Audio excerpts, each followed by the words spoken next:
Hello friends, स्वागत है आपका अपने यूट्यूब चैनल सिविल ज्ञान सिटी में। तो फ्रेंड्स, अभी हम जनरल इंजीनियरिंग में इलेक्ट्रिकल का क्वेश्चन सीरीज चला रहे थे। एक आपका प्रैक्टिस सेट करा है, एक इलेक्ट्रिकल का भी, मैकेनिकल का भी और सिविल का भी करा रहे हैं।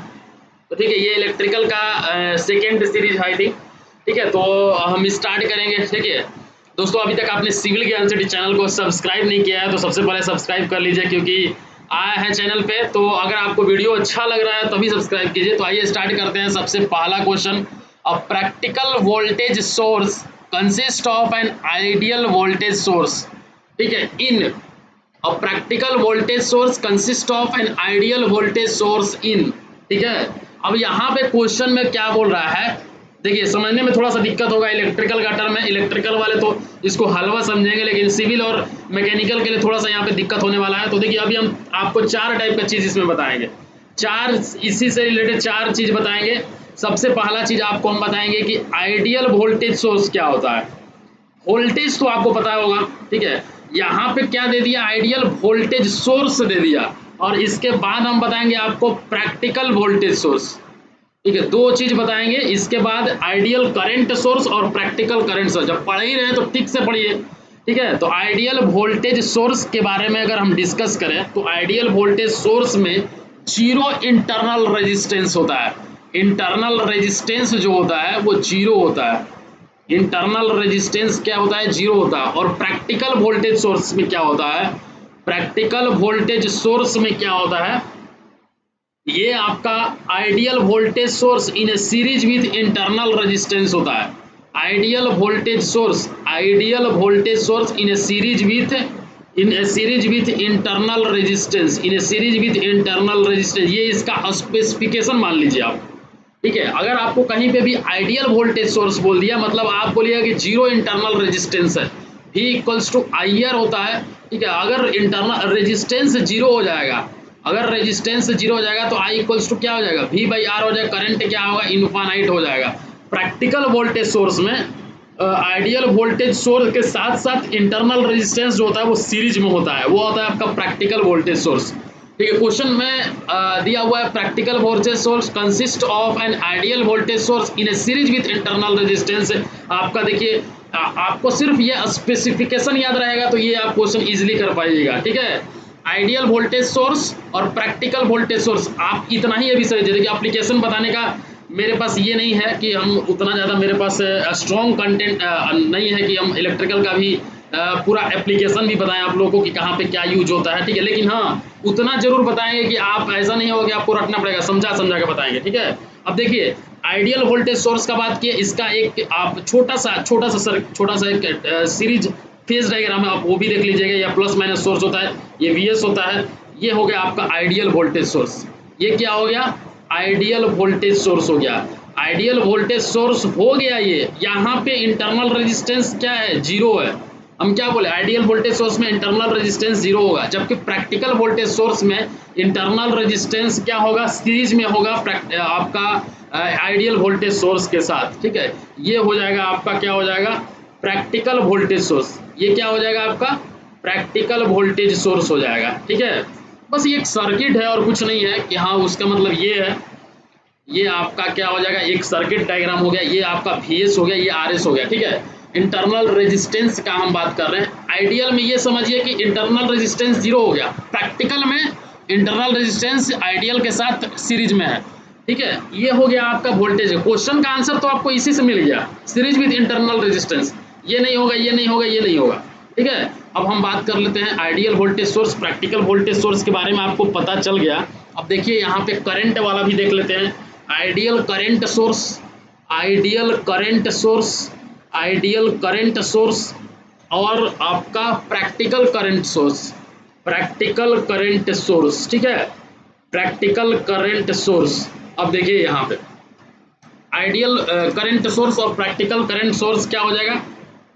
ठीक है, N ideal voltage source has infinite resistance, उसको हम लोग क्या बोलेंगे, आइडियल करंट सोर्स बोलेंगे। ठीक है, देखिए आइडियल करंट सोर्स में क्या हो जाएगा, N ideal voltage source, N ideal voltage source has infinite resistance, उसको हम क्या बोलेंगे, आइडियल करंट सोर्स बोलेंगे। V इक्वल्स टू क्या होता है, IR होता है। I इक्वल्स टू क्या होता है, V/R होता है। अब यहाँ पे अगर आप I निकालते हैं तो इनफाइनाइट पुट करिएगा तो क्या आ जाएगा, जीरो रजिस्ट आपका करंट आ जाएगा। मतलब आप ये बोल सकते हैं कि आइडियल करंट सोर्स में जीरो कंडक्टेंस होता है। कंडक्टेंस क्या होता है, कंडक्टर क्या होता है, वैसा कि वैसा आपका मेटल, वैसा आपका कोई भी मीडियम जिससे कि करंट पास कर सके, उसका वो क्या होता है, कंडक्टर होता है। अगर कंडक्टेंस ज़्यादा है मतलब उसमें ज़्यादा करंट पास करेगा। अगर आप वहाँ पे करंट जीरो है, करंट पास नहीं कर रहा है, मतलब जीरो कंडक्टेंस है, ठीक है। तो इसका मतलब आइडियल करंट सोर्स में जीरो कंडक्टेंस याद रखिएगा, infinite resistance, ideal voltage source, ठीक है, ये आप याद रखिएगा। अब आते हैं हम प्रैक्टिकल करंट सोर्स में। Practical current source is equivalent to, देखिए इनफाइनाइट रेजिस्टेंस। अगर आपसे कोई बोलता है कि इनफाइनाइट रेजिस्टेंस है, मतलब आप ये समझिए कि कंडक्टेंस उसका जीरो हो जाएगा। कंडक्टेंस क्या हो जाएगा, जीरो हो जाएगा, ठीक है। देखिए कंडक्टर क्या होता है, जिससे इलेक्ट्रिसिटी पास करे उसको हम कंडक्टर बोलते हैं। लकड़ी अगर आप लाइन में लगाते हैं तो नहीं पास होगा, जबकि आप छड़ वगैरह लेते हैं तो उससे पास हो जाता है, मतलब वो कंडक्टर है, उसमें रेजिस्टेंस होगा नहीं तभी तो इतना करंट पास कर रहा है, ठीक है। अगर रेजिस्टेंस बहुत ज़्यादा है, रेजिस्टेंस किसी भी आपका मटेरियल में ज़्यादा है, मतलब क्या है, करंट वहाँ पे जीरो हो जाएगा, क्योंकि वो तो रजिस्ट ही कर ले रहा है करंट को। इसीलिए यहाँ पे R equals to infinite, conductance क्या हो जाएगा, जीरो हो जाएगा। अब हम बात करेंगे यहाँ पे प्रैक्टिकल का। प्रैक्टिकल में हम देख लेते हैं, practical current source is equivalent to ideal current source, यही वाला चीज़, आइडियल करंट सोर्स ही होगा, बट होगा क्या, current source in parallel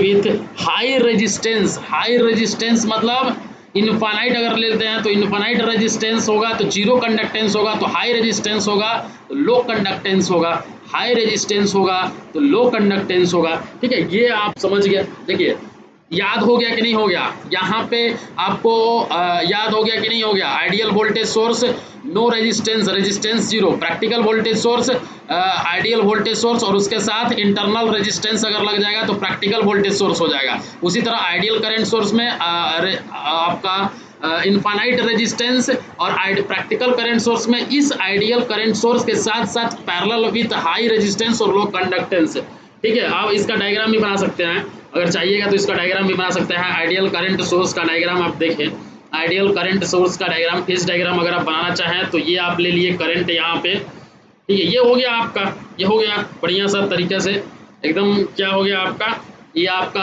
output voltage हो गया, ठीक है। ये हो गया आपका आइडियल करंट सोर्स हो गया, आइडियल करंट सोर्स हो गया, ठीक है, आइडियल करंट सोर्स है, ठीक है। इंटरनल होता है ये सब चीज़, ठीक है। ये आपका यहाँ पे अगर आप बात कर रहे हैं पैरेलल में, इन रेजिस्टेंस क्या हो जाएगा, इनफाइनाइट हो जाएगा, ये हो जाएगा आपका, ये यहाँ से यहाँ तक का पोर्शन क्या बोल सकते हैं, इसको हम आइडियल करंट सोर्स बोल सकते हैं। अब वहीं अगर हम बात कर लेते हैं प्रैक्टिकल करंट सोर्स का, प्रैक्टिकल करंट सोर्स का अगर हम बात कर लेते हैं प्रैक्टिकल करंट सोर्स का, तो इसी के साथ साथ क्या हो जाएगा आपका, पैरेलल क्या हो जाएगा, रेजिस्टेंस हो जाएगा, आरपी हो जाएगा, ये हो जाएगा आपका आईएस। ये क्या है, प्रैक्टिकल करंट सोर्स, ये क्या है, प्रैक्टिकल करंट सोर्स है। ये आपका क्या हो जाएगा, आउटपुट वोल्टेज हो जाएगा। ये आपका यहाँ से क्या हो जाएगा, भी आउटपुट वोल्टेज हो जाएगा। यहाँ पे प्लस लिख दी, यहाँ पे माइनस लिख दी। क्लियर है कि नहीं है, क्लियर है, क्लियर है तो हम आगे बढ़ेंगे अब, ठीक है। पहला क्वेश्चन आपको पूरी तरह से कंप्लीटली याद भी हो गया होगा और क्लियर भी हो गया होगा। आते हैं next question, second number question देखिए, which of the following is true for, नहीं ये नहीं है, सेकंड क्या है, a coil of resistance, a coil of resistance 5 ohm, a coil of resistance 5 ohm and inductance 0.4 H.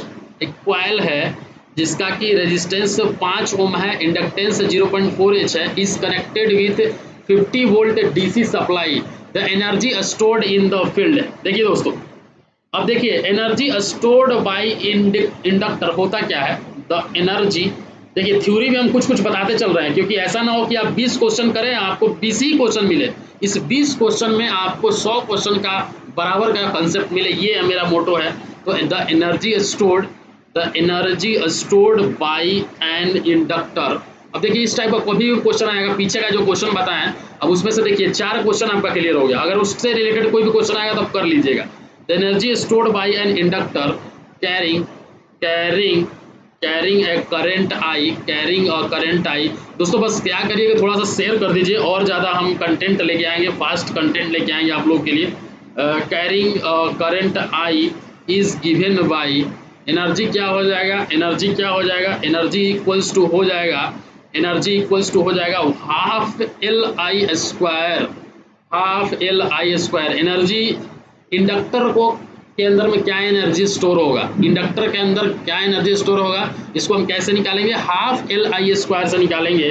अब यहाँ पे देखिए क्वेश्चन में क्या क्या बोल रहा है, क्वेश्चन में रेजिस्टेंस दे दिया हुआ है, कोई भी कर पाएगा इस क्वेश्चन को, ऐसा नहीं है, ठीक है। 5 ओम दिया हुआ है, इंडक्टेंस को हम एल से डिनोट करते हैं, इंडक्टेंस का यूनिट हेनरी होता है, एच से 0.4 एच, और आपका जो वोल्टेज होता है वी डी सी जो होता है वो होता है आपका 50 वोल्ट, तो वी 50 वोल्ट हो जाएगा, ठीक है।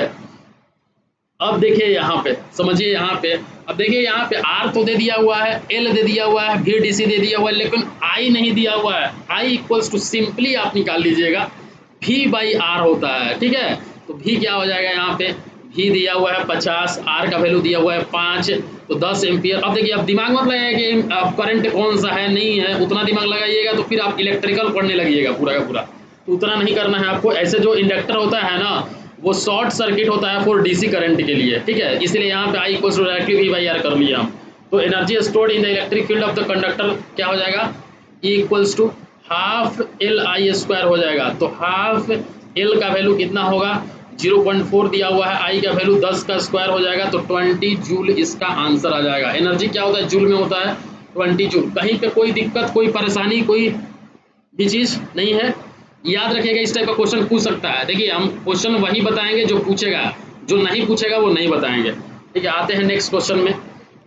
Energy consumed, energy in units consumed by a heater of rating 1000 watt and operating it for a period of 2 hours will be. देखिए ये जो है ये जेएसएससी जेई के स्टूडेंट तो देख ही सकते हैं, बीपीएससी एई के भी देख सकते हैं। अब आप ये बोलिएगा कि सर आप ये ही क्वेश्चन को आप ये दोनों कैसे देख सकते हैं, ये तो जेई का एग्जाम है, ये एई का एग्जाम है, तो भैया ये सुन लीजिए, ये है आपका जनरल इंजीनियरिंग। जनरल इंजीनियरिंग चाहे जेई हो चाहे एई हो, सब में आसान ही पूछेगा, सब में हल्का हल्का ही पूछेगा, पूरा इलेक्ट्रिकल घुसा के नहीं पूछेगा। इसलिए हम बोल रहे हैं कि दोनों को देख सकते हैं, टीएसएसबी वाले भी देख सकते हैं, ठीक है। तो आइए देखते हैं, energy consumed by a heater of rating 1000 watt by operating it for a period of 2 hours will be. तो देखिए energy consumed by a heating element, उसको हम कैसे लिखते हैं, E इक्वल्स टू होता है P इंटू टी होता है। P जो होता है आपका, P जो होता है वो होता है पावर रेटिंग, पावर रेटिंग इन वाट, पावर रेटिंग इन वाट हो जाएगा, ठीक है। P पावर रेटिंग इन वाट हो जाएगा। यूनिट क्या होगा, the standard unit of energy measurement जो होता है वो होता है आपका किलो वाट आवर होता है, ठीक है। पावर तो वाट में दिया ही हुआ है, तो आप यहाँ पे क्या दिया हुआ है, पावर का वैल्यू 1000 वाट दिया हुआ है, टाइम का वैल्यू दिया हुआ है 2 घंटा, किलोवाट आवर में होता ही है, तो E equals to P into T हो जाएगा। तो P का वैल्यू आपका दिया हुआ है 1000 इंटू टी का वैल्यू दिया हुआ है 2 घंटा, तो 2000 क्या हो जाएगा, वाट आवर हो जाएगा। अगर इसको किलोवाट में कन्वर्ट करेंगे तो 1000 से डिवाइड करेंगे तो क्या हो जाएगा, 2 किलोवाट आवर हो जाएगा। तो इसमें दिया हुआ है, बी में आंसर दिया हुआ है, ठीक है। मज़ा आ रहा है, मज़ा आ रहा है तो एक बार से जरूर शेयर कर दीजिए। सिविल ज्ञान सिटी चैनल, यही छोटा सा चैनल है, ठीक है, इसको थोड़ा सा आगे बढ़ाइए आप। सिविल ज्ञान सिटी छोटा सा चैनल है, इसको थोड़ा सा आप आगे बढ़ा दीजिए। सिविल ज्ञान सिटी इसको सब्सक्राइब कर लीजिए और जितना हो सके शेयर कर दीजिए। अगर आपको वीडियो अच्छा लगता है जरूर जरूर लाइक करिए। आते हैं नेक्स्ट क्वेश्चन। देखिए अब इसमें G equivalent in the following circuit, equivalent पूछ रहा है, G इक्विवेलेंट, ठीक है। अब ये G क्या है, देखिए कंडक्टेंस का नाम आपने सुना होगा। अभी हम शुरू में चिल्ला चिल्ला के आपसे बोल रहे हैं कि कंडक्टेंस क्या हो रहा है, कंडक्टेंस अगर इनफाइनाइट रेजिस्टेंस होगा तो कंडक्टेंस 0 होगा, ठीक है। तो कंडक्टेंस क्या होता है, ये मेजर करता है कि कितना इजिली इलेक्ट्रिसिटी फ्लो कर रहा है through a certain path on an electric element, ठीक है। कंडक्टेंस क्या होता है, लिखिए यहाँ पे आप लिखिए, is the conductance is the measure of conductance is the major of how easily, conductance is the major of how easily electricity, how easily electricity, how easily electricity, how easily electricity flows, कितना आसानी से, कितना आसानी से electricity flow कर रहा है along a certain path, along a certain path through through an electrical element, through an electrical element, electrical element, इसको हम रिप्रेजेंट करते हैं जी से। दोस्तों अभी आप लोग के लिए जनरल नॉलेज का भी एक सेशन लेके आ रहे हैं हम डेली बेसिस पे, ठीक है, जो कि आप लोग को डेली बेसिस पर कराया जाएगा ताकि आपका नॉन टेक्निकल का जो जनरल स्टडीज़ का भी प्रॉब्लम है वो भी दूर हो जाए। उसके लिए भी हम एक सेशन लेके आ रहे हैं, ठीक है, जल्द ही वीडियो अपलोड होगा। देखिए तो कंडक्टेंस क्या होता है, measure of how easily electricities flows along a certain path through an electrical element, उसी को हम कंडक्टेंस बोलते हैं। कंडक्टेंस क्या होता है, conductance, conductance is the reciprocal of, reciprocal of, conductance is the reciprocal of the resistance, ठीक है। अभी हम बोल रहे थे ना पहला क्वेश्चन में, infinite resistance zero conductance, reciprocal है, is reciprocal of the resistance. और इसको हम कैसे मेजर करते हैं, इसका जो यूनिट होता है सीमेंस, सीमेंस में मेजर करते हैं, या फिर मोज, मोज, मोज, ए मोज नहीं, मोज, MHOS, ठीक है। तो ये हो गया आपका कंडक्टेंस के बारे में, ठीक है। अब देखिए इक्विवेलेंट सर्किट दिया, क्वेश्चन पूछ सकता है, इस टाइप का क्वेश्चन पूछ सकता है। देखिए अगर सीरीज में होगा, अब सीरीज में होगा, अगर कंडक्टेंस आपका सीरीज में होगा, ये क्या है, ये क्या है, ये है आपका G1, ये है आपका G2, ये सीरीज कनेक्शन है। सीरीज कनेक्शन में अगर आप इक्विवेलेंट रेजिस्टेंस निकालते हैं तो ये देखिए ये आपका रेजिस्टेंस के अपोजिट होगा। अगर रेजिस्टेंस रहता तो हम R equivalent equals to R1 plus R2 कर देते, लेकिन यहाँ पे कंडक्टेंस है तो G1 G2 divided by G1 plus G2, ठीक है। वही अगर पैरेलल रहेगा तो सिंपली जुट जाएगा। अगर यही आपका ऐसे रहता, यही आपका ऐसे रहेगा, अगर ये यहाँ पे G1 है, ये आपका G2 है, यहाँ पे अगर आप इक्विवेलेंट निकालते हैं तो क्या आएगा, G1 प्लस G2 आएगा, ठीक है। मतलब अगर ये पैरेलल कनेक्शन रहेगा, पैरेलल में आपका क्या होता है, कंडक्टेंस में ये होता है, जबकि रेजिस्टेंस में सीरीज में ये होता है, और पैरेलल के केस में क्या होगा, R equivalent equals to R1 R2 divided by R1 plus R2, ठीक है। कंसेप्ट समझ में आ गया। अब आते हैं हम क्वेश्चन में, अब हम आते हैं क्वेश्चन में। देखिए यहाँ पे देखिए ये 4 और 8 पैरेलल में है, पैरेलल में 4 8 12 हो जाएगा, ठीक है। ये 2 और क्या बात करें हम, ये आपका क्या हो जाएगा, 12 हो जाएगा, ठीक है। अब ये 2 और 6, 6 और 12, इसको आप 12 लिख लीजिएगा, ठीक है। ये आपका 6 है, हाँ ठीक है 6 है, और ये 12 है। ये दोनों को अगर हम करते हैं तो 6 इंटू 12 डिवाइडेड बाई 12 प्लस 6 अगर ये करते हैं तो 12 इंटू 6 डिवाइडेड बाई 18, 6 3 18, 3 चौके 12, ठीक है।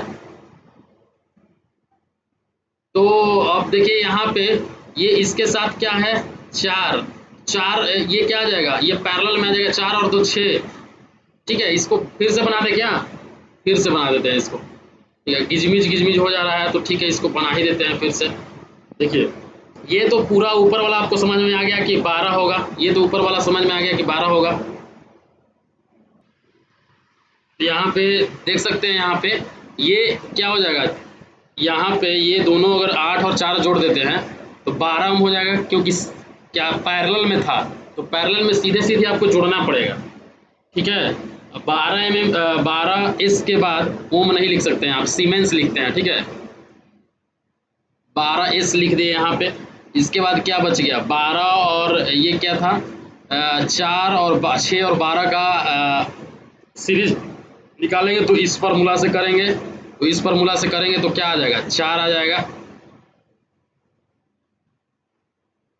और ये यहाँ पे क्या आ जाएगा, 2S आ जाएगा, यहाँ पे 4S आ जाएगा, और इधर क्या हो जाएगा, जी इक्विवेलेंट हो जाएगा, ठीक है। अब देखिए यहाँ पे जो 2s है और जो 4s है वो पैरेलल में है। ये जो 2s है और ये जो 4s है ये दोनों क्या है, पैरेलल में है, ठीक है। तो देखिए यहाँ पे ये आपका 12s को हम ऐसे ही छोड़ दे रहे हैं।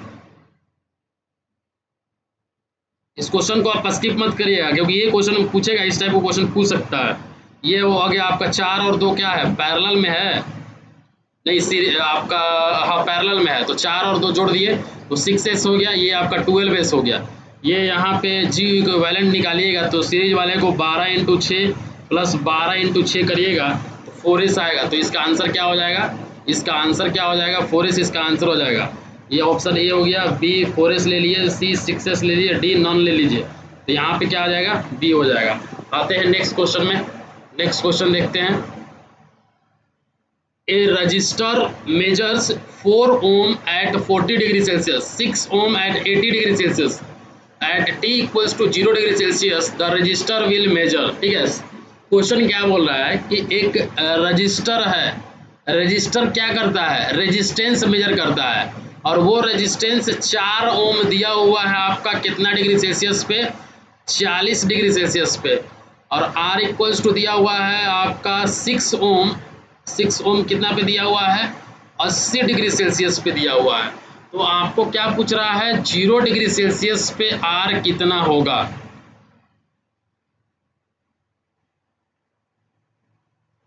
तो देखिए जो रेजिस्टेंस होता है, जितना अधिकतर जो जितना भी मेटल्स होता है वो लिनियरली इंक्रीज करता है टेम्परेचर के साथ। मतलब ये इक्वेशन आपको याद रखना है, R T equals to R naught into 1 plus alpha into T, ये होता है, ठीक है। R T equals to R naught into 1 plus alpha into T, ये होता है। यहाँ पे जो आर टी है वो क्या है, resistance, resistance at a temperature T, ठीक है। और आर नॉट जो है वो क्या है, रेजिस्टेंस एट 0 डिग्री सेल्सियस, ठीक है। आर नॉट क्या है, रेजिस्टेंस एट 0 डिग्री सेल्सियस है। अब देखिए यहाँ पे अल्फा जो है, अल्फा आपका है temperature coefficient, temperature coefficient of the resistance, temperature coefficient of the resistance है अल्फा, ठीक है।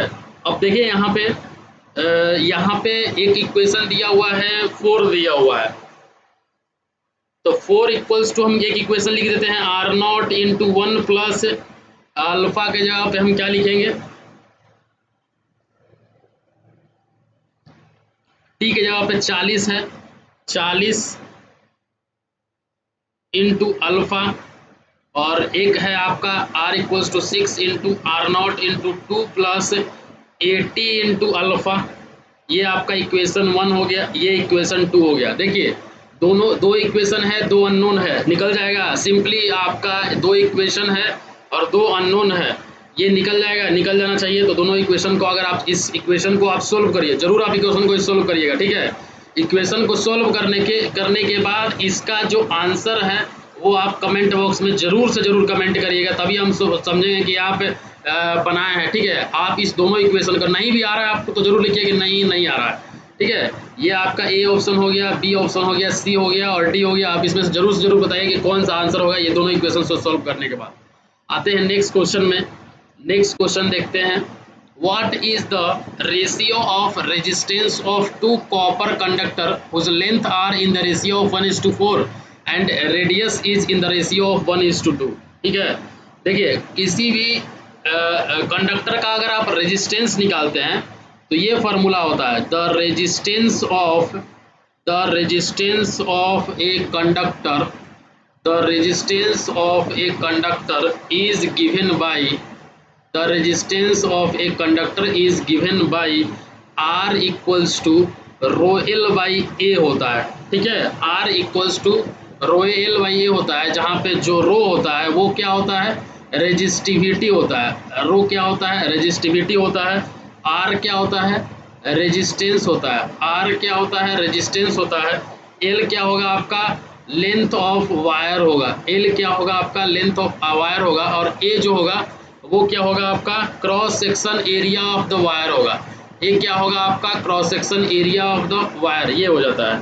ठीक है, तो यहाँ पे देखिए ratio of two copper conductor whose length are in the ratio of, जो लेंथ है आपका L1 डिवाइडेड बाई L2 दिया हुआ है 1/4, और रेडियस जो है, और आपका क्या दिया हुआ है रेडियस, तो एरिया इक्वल्स टू क्या होता है पाई आर स्क्वायर होता है। ठीक है, area equals to pi R square होता है। यहाँ पे R1/R2 दिया हुआ है 1/2 दिया हुआ है।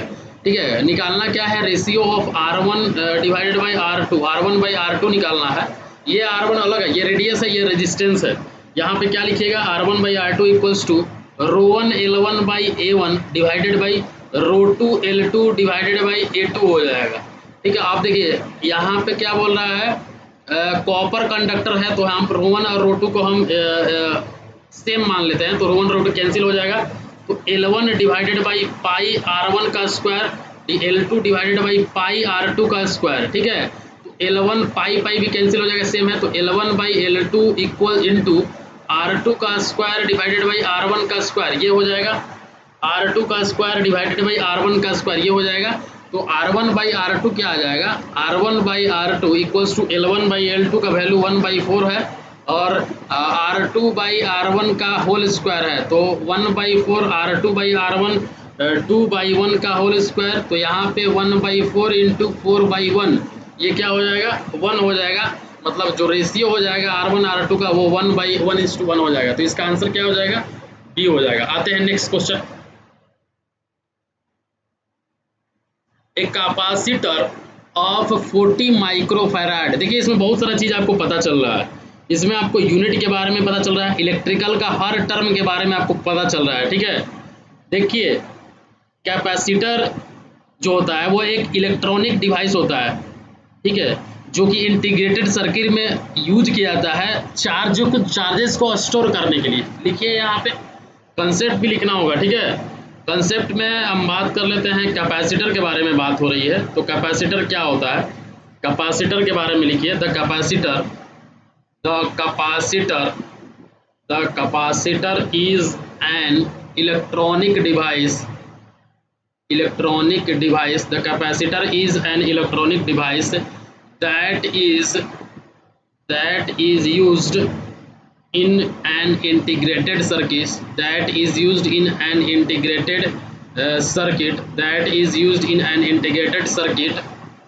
to store charges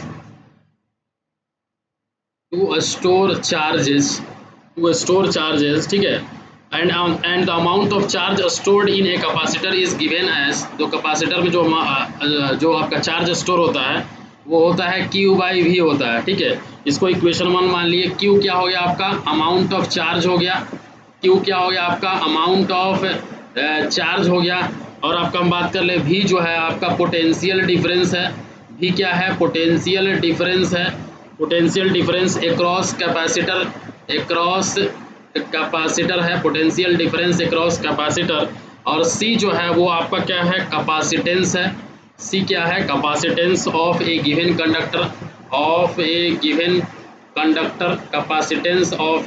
कंडक्टर ठीक है। अब देखिए यहाँ पे C का वैल्यू क्या दिया हुआ है 40 माइक्रोफैराड दिया हुआ है, 40 माइक्रोफैराड दिया हुआ है C का वैल्यू। V का जो वोल्टेज है उसका वैल्यू दिया हुआ है 500 वोल्ट। ठीक है, तो Q इक्वल्स टू क्या हो जाएगा C इंटू V हो जाएगा। चार्ज के बारे में पूछ रहा है कूलम्ब में, तो C का वैल्यू कितना हो जाएगा 40 इंटू माइक्रो को अगर हम मीटर में कर देते हैं तो 10⁻⁶ से मल्टीप्लाई कर देते हैं, और यहाँ पे 500 वोल्ट है, तो ये कितना हो जाएगा 0.02 कूलम्ब इसका आंसर हो जाएगा। ठीक है, तो 0.02 किस में आ रहा है इसमें आ रहा है, तो इसका आंसर हो जाएगा 0.02। ठीक है, ये इतना आपको समझ में आएगा। आते हैं नेक्स्ट क्वेश्चन में। ठीक है, नेक्स्ट क्वेश्चन में आते हैं दोस्तों। अभी तक आपने सिविल ज्ञान सिटी चैनल को सब्सक्राइब नहीं किया हुआ है तो जरूर से जरूर कर लीजिए आप। ठीक है, सिविल ज्ञान सिटी चैनल को सब्सक्राइब कर लीजिए। ठीक है, नीचे में आपको रेड कलर का बटन होगा, उसको आप जरूर से जरूर प्रेस कर लीजिए, बेल आइकन को प्रेस कर लीजिए यहाँ पे। ठीक है, ओम नहीं है बेल आइकन है। ठीक है, लाइक जरूर करिए अगर आपको अच्छा लगता है वीडियो। ठीक है, और एक शेयर करिए जो भी आपका ग्रुप होगा SSC से रिलेटेड, शेयर करिएगा तभी आप हमको क्या मिलेगा, आपको सिर्फ और सिर्फ केयर करना है, शेयर करना है। इसका जो पीडीएफ है वो आपको टेलीग्राम चैनल पे मिल जाएगा, मेरा जो टेलीग्राम चैनल है उस पर मिल जाएगा आपको। ठीक है, आते हैं नेक्स्ट क्वेश्चन में। What is the SI unit of conductivity. ठीक है, कंडक्टिविटी का एसआई यूनिट क्या होता है। अब हम आपको ऑलरेडी बता दिए थे कि कंडक्टिविटी क्या होता है। कंडक्टिविटी कितना आसानी से कोई भी इलेक्ट्रिक चार्ज और या फिर हीट जो है वो किसी भी मटेरियल से पास कर रहा है, वो होता है कंडक्टिविटी होता है। ठीक है, और कंडक्टिविटीज जो होता है वो आपका रेजिस्टेंस का अपोजिट होता है, रिवर्स होता है। और उसको हम कंडक्टिविटीज़ को अगर हम एस से डिनोट करते हैं तो उसका अपोजिट क्या हो जाएगा, 1/ओम हो जाएगा। तो ओम का पावर क्या हो जाएगा, -1, और मीटर का पावर -1 होता है, ओम मीटर होता है। ठीक है, इसको हम फिर से बनाते हैं। देखिए, अब हेडिंग डालिए कंडक्टिविटी। कंडक्टिविटी पहले जो बताया था वो कंडक्टेंस था, सॉरी वहाँ जो हम पहले वहाँ पे बताए थे वो क्या था, कंडक्टेंस था। ठीक है, ये अलग चीज़ है, कंडक्टेंस था ये, जो कि डायरेक्ट क्या था, आपका रेसिप्रोकल ऑफ रेजिस्टेंस था। ठीक है, रेसिप्रोकल ऑफ रेजिस्टेंस था। लेकिन ये क्या है आपका, ये कंडक्टिविटी है। ठीक है, सेम ही चीज़ है, बस यूनिट इसका अलग हो जाएगा। Conductivity is the measure of conductivity is the measure of the age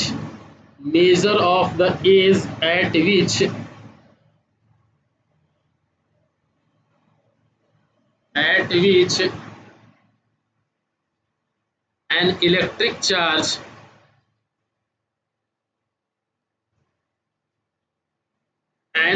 charge or heat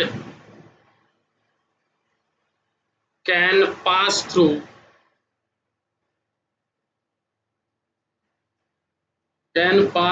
a material,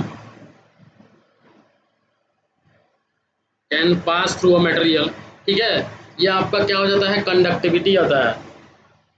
the material, अगला पॉइंट लिखिए आप, the material which has high conductivity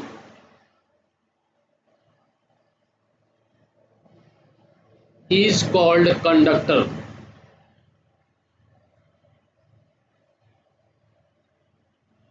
and which has low conductivity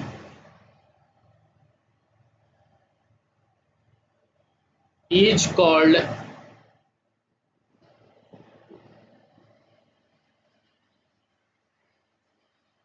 non conductor. ठीक है, देखिए जो metal होता है, जो आपका मेटल होता है उस वहाँ पे क्या होता है, हैज़ हाई कंडक्टिविटी होता है। मेटल के पास क्या होता है, हाई कंडक्टिविटी होता है। ठीक है, और जो आपका नॉन मेटल होता है वहाँ पे क्या होगा, आपका लो कंडक्टिविटी होगा।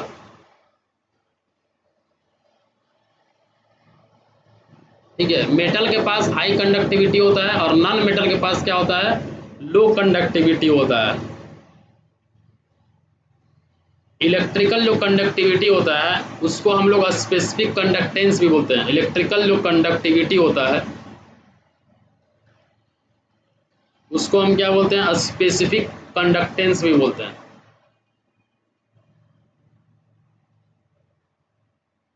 ठीक है, अब देखिए यहाँ पे इसको हम कैसे डिनोट करते हैं, जो कंडक्टिविटी होता है उसको हम सिग्मा से डिनोट करते हैं। और सिग्मा, और इसका जो एसआई यूनिट्स होता है सिग्मा का, वो होता है आपका सीमेंस पर मीटर होता है। ठीक है, इसको क्या लिखते हैं, सीमेंस पर मीटर। मतलब सीमेंस क्या होता है, सीमेंस तो आपको पता है कि रेसिप्रोकल ऑफ रेजिस्टेंस होता है। ओम का पावर -1 डिवाइडेड बाय मीटर हो जाएगा, मतलब ओम का पावर -1 मीटर का पावर -1, ये आपका कंडक्टिविटीज़ का क्या हो जाएगा, ये हो जाता है। ठीक है, कंडक्टिविटीज़ का आपका यूनिट हो जाएगा। अब कंडक्टिविटी एंड रेजिस्टिविटी का क्या रिलेशन होता है, तो जो आपका कंडक्टिविटी होता है वो रेसिप्रोकल होता है रेजिस्टिविटी का। ठीक है। और जो कंडक्टेंस होता है वो रेजिस्टेंस का होता है, रेसिप्रोकल होता है। ये है आपका क्या है, ये है आपका कंडक्टिविटी, ये है आपका रेजिस्टिविटी, ये है आपका कंडक्टेंस, ये है आपका रेजिस्टेंस, ठीक है। और इसको हम sigma equals to J by E भी लिखते हैं। यहाँ पे जो जे है वो हो जाएगा आपका करंट डेंसिटी हो जाएगा, करंट डेंसिटी हो जाएगा। और ई जो हो जाएगा वो क्या हो जाएगा, ई जो हो जाएगा वो हो जाएगा आपका इलेक्ट्रिकल फील्ड डेंसिटी। ई जो हो जाएगा आपका इलेक्ट्रिक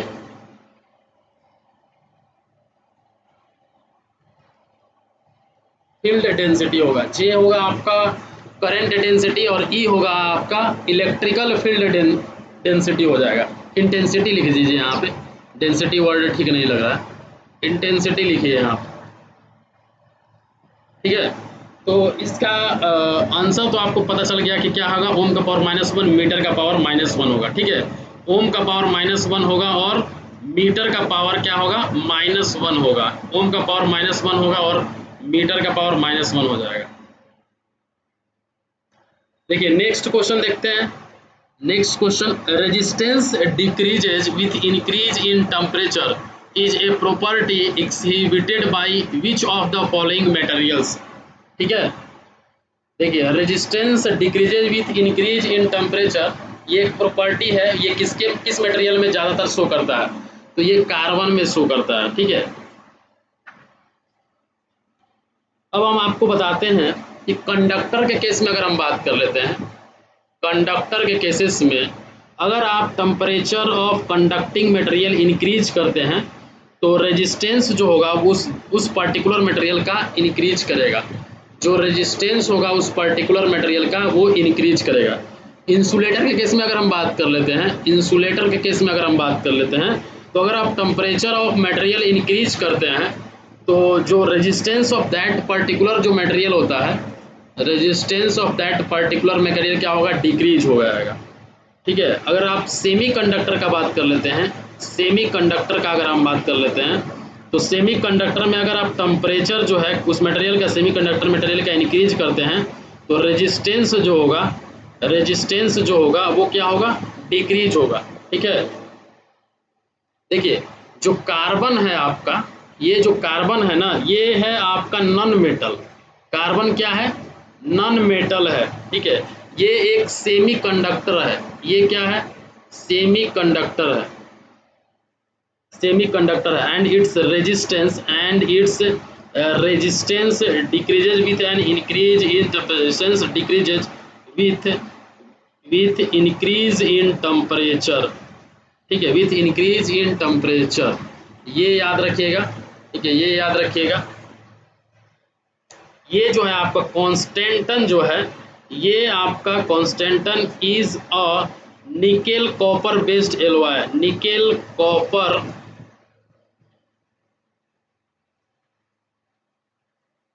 बेस्ड एलॉय वायर है, that has high resistivity, that has high resistivity and is mainly used for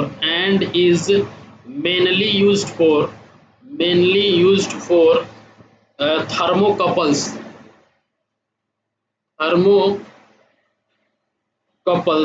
ठीक है, and electrical resistance heating and electrical resistance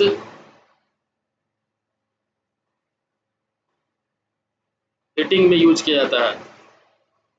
ये जो कॉन्स्टेंटन होता है इसमें 60% आपका क्या हो जाएगा, निकेल होगा, 60% निकेल होगा और 40% जो होगा वो क्या होगा, कॉपर होगा। इसका क्या होगा, कांस्टेंट रेजिस्टिविटी होगा,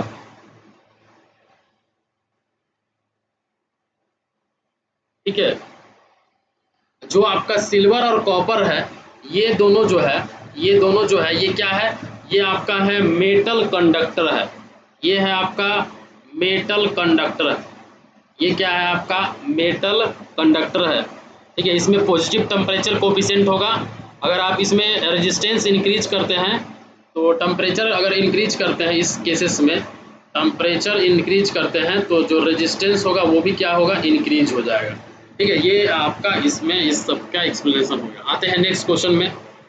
नेक्स्ट क्वेश्चन देखिए, व्हेन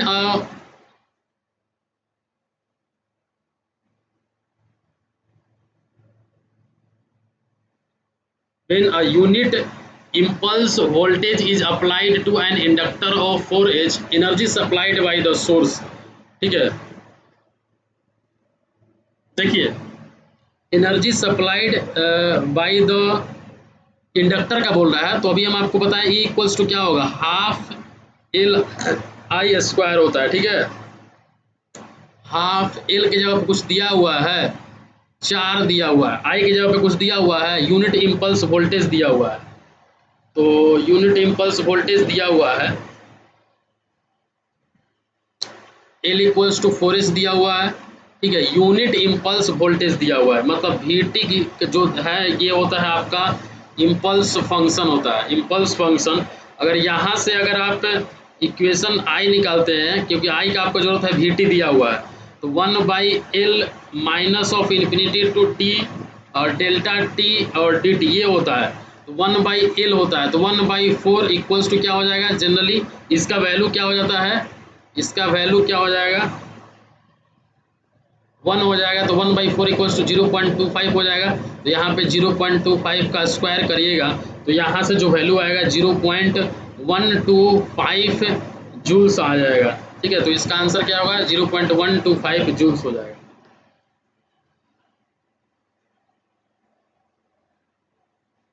ठीक है, इसका जो वैल्यू है minus infinity to T delta T D T, इसका वैल्यू 1 होता है, ये आप याद रखिएगा। ठीक है, आते हैं नेक्स्ट क्वेश्चन में। Which one of the following statement is incorrect regarding the purely resistive circuit. ठीक है, तो प्योरली रेजिस्टिव सर्किट में,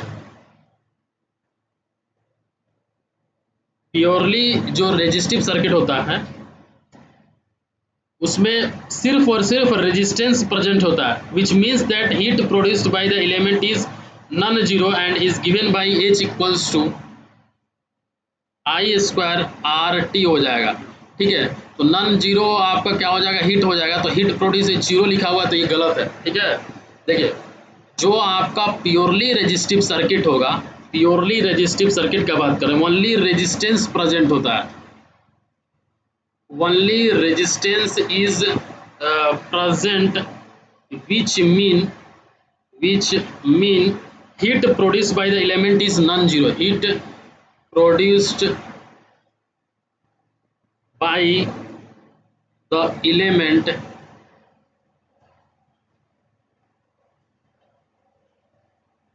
इज नॉन जीरो, तो H equals to I square R T हो जाएगा। यहाँ पे I जो होगा वो क्या होगा, करंट होगा। ठीक है, R क्या होगा, रेजिस्टेंस होगा, R क्या होगा, रेजिस्टेंस होगा, और T जो होगा वो क्या होगा, टाइम होगा। ठीक है, अगर हम बात कर लेते हैं फॉर आइडियल रजिस्टर के लिए, फॉर आइडियल रजिस्टर का अगर हम बात कर लेते हैं, फॉर आइडियल रजिस्टर का, तो वैल्यू ऑफ रेजिस्टेंस जो होगा आइडियल रजिस्टर के लिए नन जीरो होगा, वैल्यू ऑफ रेजिस्टेंस जो होगा वो क्या होगा, नन जीरो होगा, वैल्यू ऑफ रेजिस्टेंस जो होगा वो नन जीरो होगा। ठीक है, अब अगर हम बात कर लेते हैं वर्क डन जो होगा, इसमें वर्क डन क्या होगा, नन जीरो होगा, वर्क डन क्या होगा, नन जीरो होगा, हीट प्रोड्यूस क्या होगा, नन जीरो होगा, हीट प्रोड्यूस नन जीरो होगा, वोल्टेज ड्रॉप क्या होगा, वोल्टेज ड्रॉप क्या होगा, इसमें नन जीरो होगा, वोल्टेज ड्रॉप भी क्या होगा, नन जीरो होगा। ठीक है, ये भी क्या करेगा, V equals to I R को क्या करेगा, फॉलो करेगा, V equals to I R का follow, should not introduce any phase difference. यहाँ पे जो पावर फैक्टर होगा, यहाँ पे जो पावर फैक्टर होगा वो क्या होगा, यूनिटी होगा, यहाँ पे जो पावर फैक्टर होगा वो यूनिटी होगा। ठीक है, तो यहाँ पे आंसर क्या हो जाएगा, हिट प्रोड्यूस ई जीरो, ये इसका आंसर हो जाएगा। आते हैं नेक्स्ट क्वेश्चन में, insulator have resistivity of the order of.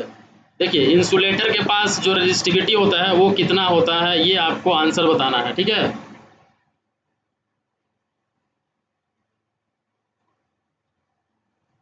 देखिए इंसुलेटर के बारे में हम डिस्कस कर लेते हैं थोड़ा सा। इंसुलेटर क्या होता है? वैसा सब्सटेंस जो होता है जिसमें कि एक्सट्रीमली हाई रेजिस्टेंस हो and through which current can not flow are called insulator. लिख लीजिए इसके बारे में भी। द सब्सटेंस इंसुलेटर के बारे में which have the substance which have extremely high resistance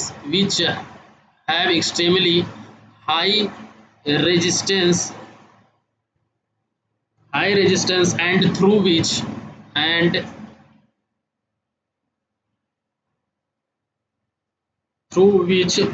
current cannot flow are called insulator।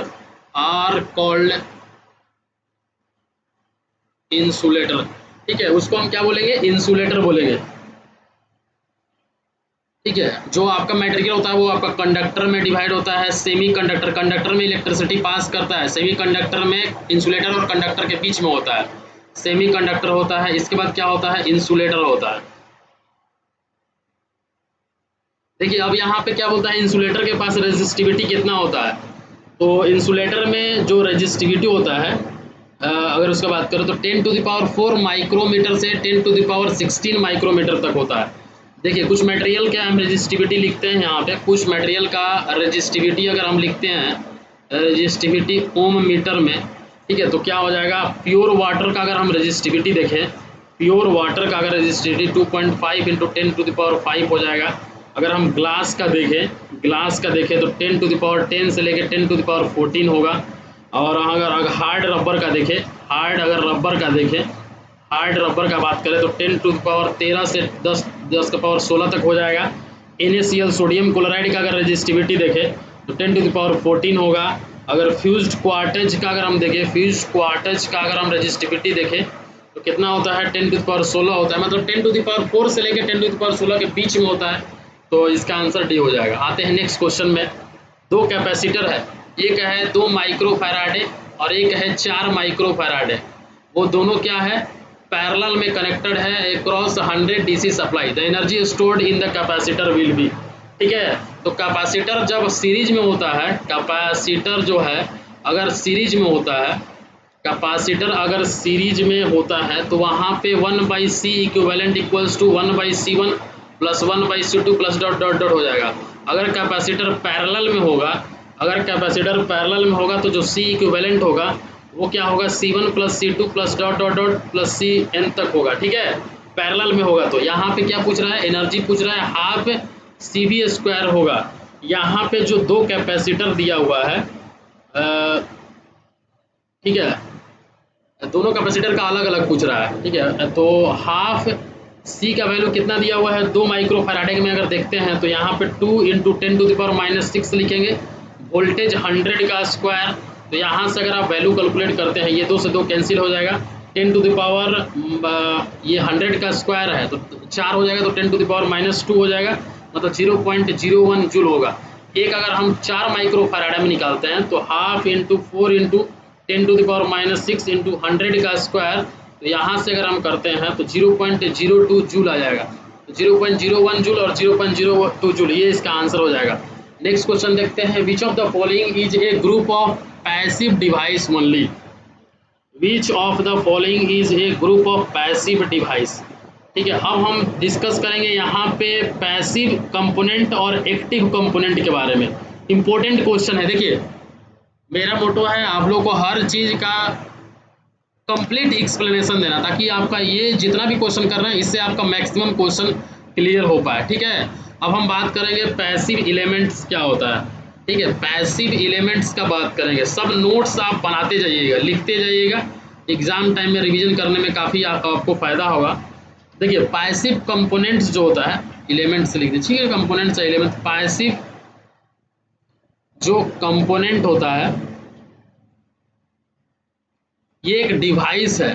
ठीक है, पैसिव कंपोनेंट जो है डिवाइस है that do not require any external source for the operation and are capable of storing energy in the form of voltage और current in the circuit.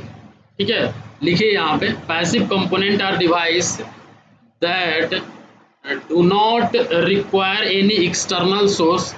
अभी example देखिएगा तो आपको सब समझ में आ जाएगा। That do not require any external source for the operation of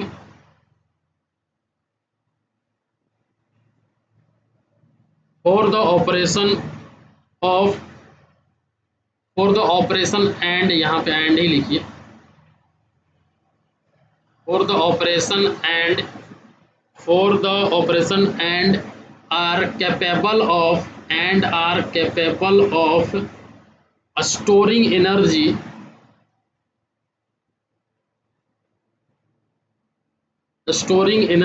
in the form of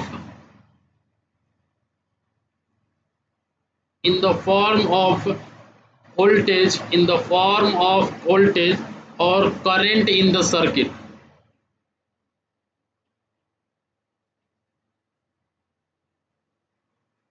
in the form of voltage और करंट इन द सर्किट। क्या क्या एग्जाम्पल हो सकता है पैसिव एलिमेंट का? ठीक है, पैसिव एलिमेंट एक डिवाइस है, ठीक है, एक डिवाइस है जो कि किसी भी एक्सटर्नल सोर्स का जरूरत नहीं करता अपने ऑपरेशन को पूरा करने के लिए, वो खुद ही अपना एनर्जी स्टोर करता है इन द फॉर्म ऑफ वोल्टेज और करंट इन द सर्किट। तो उसको क्या हो जाएगा? सबसे पहला जो एग्जाम्पल हो जाएगा इसका रजिस्टर हो जाएगा, रजिस्टर्स हो जाएगा। इसके बाद इंडक्टर भी क्या हो जाएगा? आपका पैसिव एलिमेंट ही हो जाएगा। कैपेसिटर भी क्या हो जाएगा? ये आपका पैसिव एलिमेंट ही हो जाएगा, ठीक है। ट्रांसफार्मर क्या हो जाएगा? ये आपका पैसिव एलिमेंट होगा। अब हम बात कर लेते हैं एक्टिव एलिमेंट का, एक्टिव कंपोनेंट्स का बात कर लेते हैं, ठीक है। तो एक्टिव कंपोनेंट्स वैसा डिवाइस है जो कि एनर्जी को डिलीवर करता है किसी भी सर्किट में। जैसे देखिए यहाँ पे active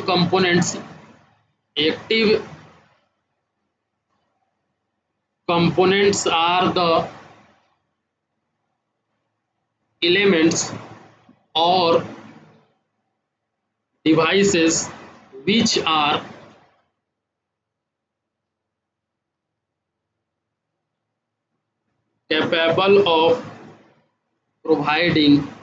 which are capable of providing or delivers energy to the circuit, ठीक है।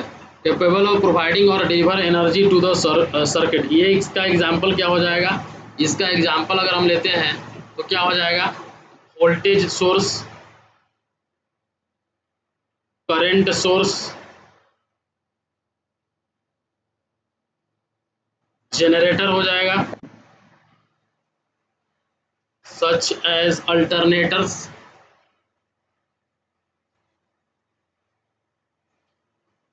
एंड डीसी जनरेटर हो जाएगा, ठीक है।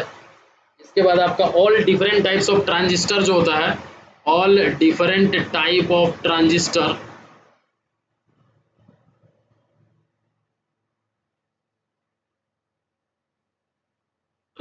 हो जाएगा। जैसे कि आपका bipolar junction transistor, MOSFETs, JFET, ये सब हो जाएगा। डायोड्स हो जाएगा, ठीक है। ये सब क्या है? एक्टिव एलिमेंट है। क्वेश्चन में क्या पूछ रहा है? पैसिव डिवाइसेस कौन कौन सा है? तो ट्रांसफार्मर है, रजिस्टर है, कैपेसिटर है, इंडक्टर है। तो ये इसका आंसर हो जाएगा, ठीक है, ठीक है। ये इसका क्या हो जाएगा? आंसर हो जाएगा। देखिए रजिस्टर क्या है? रजिस्टर है आपका एक तरह का बोल सकते हैं पैसिव एलिमेंट है, जो कि since it can not deliver any energy to the circuit, instead resistor can only receive energy which they can dissipate as a heat as long as the current flow through it. ये किसी circuit को नहीं करता, ये खुद अपना क्या करता है? स्टोर करके रखता है, जो आपका जो एनर्जी है उसको स्टोर करता है। मतलब ये सेल्फ है, अपने लिए काम करते हैं ये लोग, ठीक है। और ये जितना भी एक्टिव एलिमेंट है ये आपका सर्किट के लिए काम करेंगे, पूरा का पूरा होल सिस्टम के लिए काम करेंगे। ये एक्टिव एलिमेंट है, एज ए एक्टिव कंपोनेंट काम करते हैं। ये एज ए पैसिव कंपोनेंट काम करते हैं सर्किट में, ठीक है। तो ये हो गया आपका। ओम्स लॉ के बारे में अगर हम बात कर लेते हैं, ohms law is applicable for. Question बहुत ही इंपॉर्टेंट है। ओम्स लॉ जो है, ओम्स लॉ का बात करें हम तो ओम्स लॉ तो सभी को पता होगा। ओम्स लॉ सभी को पता होगा कि V equals to I R होता है, ठीक है। मतलब voltage equals to current into resistance होता है, ठीक है। ओम्स लॉ क्या बोलता है कि एक कांस्टेंट टेम्परेचर पे, at a constant temperature the current through a conductor between 2 points is directly proportional to the voltage across the 2 point, ठीक है। समझ रहे हैं यहाँ पे ओम्स लॉ क्या स्टेट करता है? Ohm's law states that, Ohm's law definition से ही पता चल जाएगा, states that at a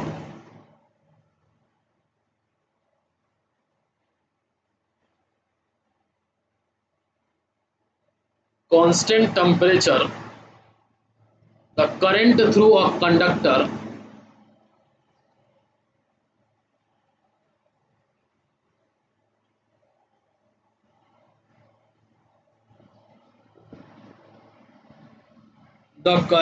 a conductor between 2 points is directly proportional to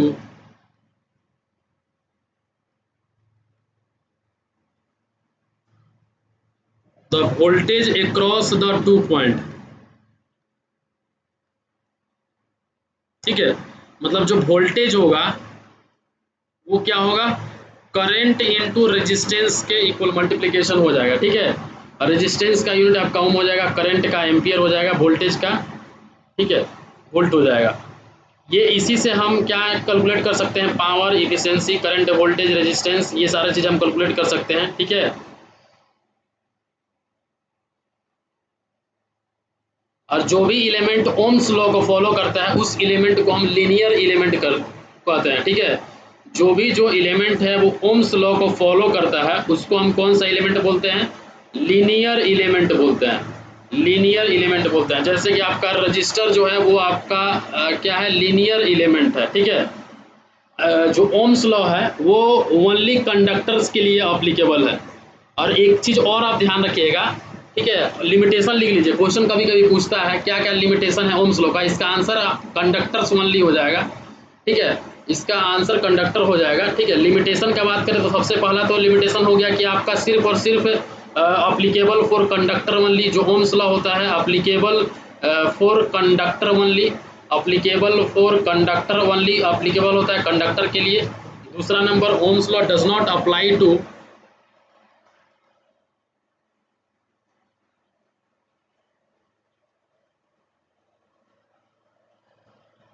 does not apply to unilateral, does not apply to unilateral network, does not apply to unilateral network, ठीक है।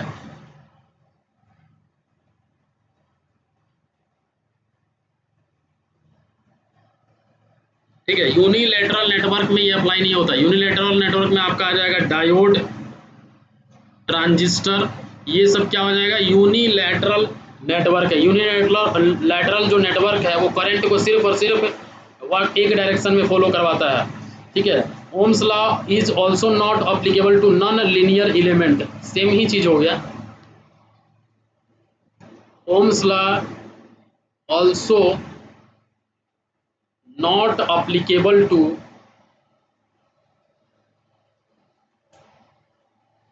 Non linear elements,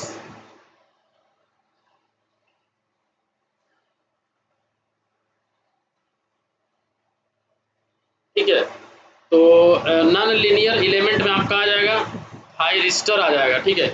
मतलब directly जो voltage होगा वो आपका V equals to current के proportional नहीं हो जाता है, ठीक है। वैक्यूम ट्यूब्स के लिए भी अप्लीकेबल नहीं होता है। Also not applicable, also not applicable to vacuum tubes.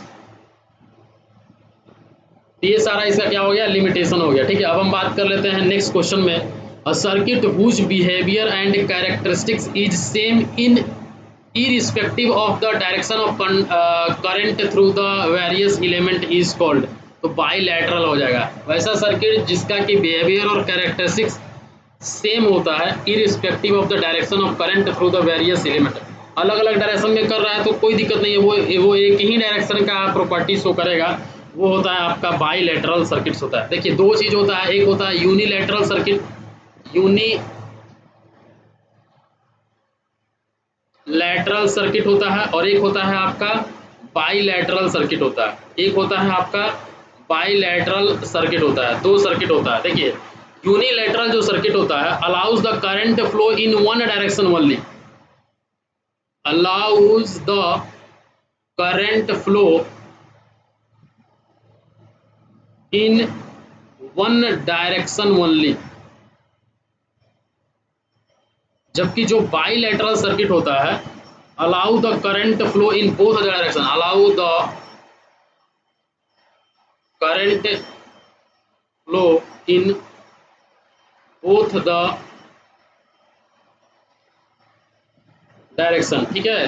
अब देखिए इसमें जो होता है सर्किट प्रॉपर्टी जो होता है चेंज करता है आप अगर डायरेक्शन ऑफ करंट और वोल्टेज चेंज करते हैं, ठीक है। Circuit properties changes by changing the direction of current और वोल्टेज, ठीक है। इसमें आपका हो जाएगा डायोड आ जाएगा, ट्रांजिस्टर आ जाएगा, ये सब क्या है यूनिलैटरल सर्किट का एग्जांपल है। बाईलैटरल में जो circuit property will remain the same, circuit properties will remain the same even by changing the direction of current or voltage, even by changing the direction of current and voltage, ठीक है। इसका example क्या हो जाएगा, bilateral circuit का example हो जाएगा आपका रेजिस्टेंस, इंडक्टेंस और कैपेसिटेंस, ये क्या हो जाएगा बाईलैटरल सर्किट का एग्जांपल हो जाएगा। तो the circuit whose behaviour and characteristics is same irrespective of the current through the various element, same हो जाएगा, ठीक है। तो इसका आंसर बाईलैटरल हो जाएगा, ठीक है। अब ये इस सीरीज का लास्ट क्वेश्चन है। एक copper wire is 1 metre long दिया हुआ है, यूनिफॉर्म क्रॉस सेक्शन इतना दिया हुआ है, the resistance of wire at room temperature is 0.171 ohm, what is the resistivity of the material. आपको पता है R इक्वल्स टू क्या होता है रो एल बाई ए होता है। अगर आपको रेजिस्टिविटी निकालना है तो R into A divided by L हो जाएगा।